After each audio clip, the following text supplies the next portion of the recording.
मनुष्य जाति से महान नहीं होता, वह महान बनता है अपने कर्म और गुणों से। भले ही फूल कैसी भी भूमि में खिले हों, उनसे खुशबू ही आती है। ठीक उसी तरह उच्च स्तरीय जीवात्माएं कहीं भी जन्म ले लें, उनके सद्गुणों की सुगंध चारों ओर स्वतः ही फैल जाती है।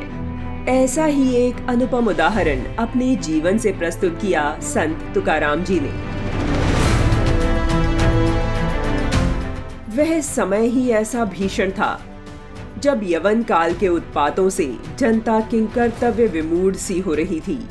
आंतरिक फूट, आदर्शों में विडंबना का समावेश, संगठन का अभाव आदि कितने ही ऐसे कारण थे जिनके कारण भारतीय जनमानस मुट्ठी भर विदेशी आताताइयों द्वारा बुरी तरह पद्दलित किया जा रहा था।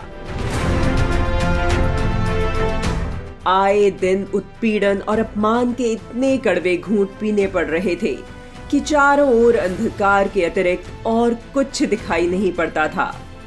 ऐसी परिस्थितियों में भारत की सनातन आध्यात्मिक धारा में एक महापुरुष का जन्म हुआ, जिसने धर्म और ईश्वर पर डगमगाती हुई निराश जनमानस की आस्था को पुनः सजीव कर दिया। संत तुकाराम का जन्म पुणे के निकट देहू में हुआ था। यह स्थान पवित्र नदी आलंदी से केवल 7 किलोमीटर दूर है। उनका परिवार पंढरपुर के विठोबा का भक्त था। समय समय पर परिवार सहित सभी लोग पंढरपुर की तीर्थ यात्रा करते थे। माता पिता की मृत्यु के बाद तुकाराम ने व्यापार चलाने की बहुत कोशिश की, किंतु भक्ति में रुचि के कारण व्यापार में मन नहीं लगा। व्यापार के बही खाते, कागज आदि सभी कुछ इंद्रायणी नदी को समर्पित कर वे भगवत भक्ति में लग गए। अभंग अर्थात भक्ति के पद लिखना और उनको भक्तों के मध्य बैठकर स्वर सहित गाना, इसी से इनका मन लगा रहता था।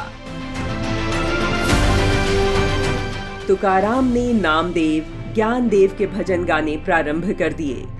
गीता और भागवत के ज्ञान को भक्ति पदों के माध्यम से जन जन तक पहुंचाया। यह वह दौर था जब मुगल आक्रांता हमारी संस्कृति और धर्म को रौंद रहे थे। तब छत्रपति शिवाजी महाराज जैसे भी लोग थे जो इन आक्रांताओं के लिए चुनौती बन गए थे।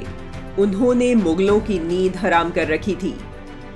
वर्ष 1636 में जब एक बार छत्रपति शिवाजी महाराज के पीछे मुगलों की सेना पड़ी थी और शिवाजी अपनी यात्रा के दौरान एक मंदिर में रुके हुए थे, उसी समय निकट ही लोहगांव में संत तुकाराम जी का कीर्तन चल रहा था।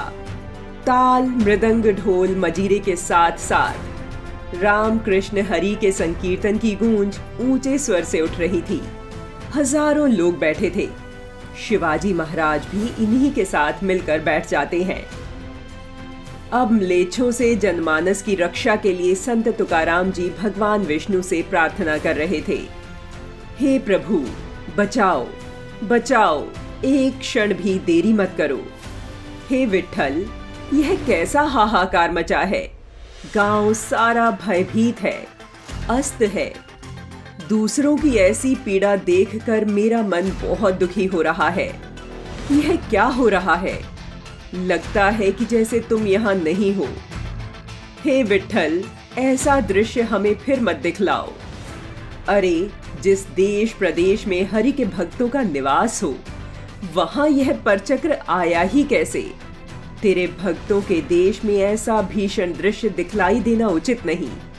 शिवाजी ने संत तुकाराम के दिए गुप्त संदेश को समझ लिया था और प्रण किया था कि अपनी मातृभूमि से मलेच्छों का सर्वनाश कर देंगे। संत तुकाराम ने ही शिवाजी को समर्थ गुरु रामदास से मिलवाया था। समर्थ गुरु रामदास ने शिवाजी का योग्य मार्गदर्शन किया। धर्म और संस्कृति के लिए अंधकार से भरे उस युग में दीपक बनकर सामाजिक समरसता और राष्ट्रीय चेतना को प्रज्वलित रखने वाले महान संत तुकाराम जी को कोटि कोटि नमन है।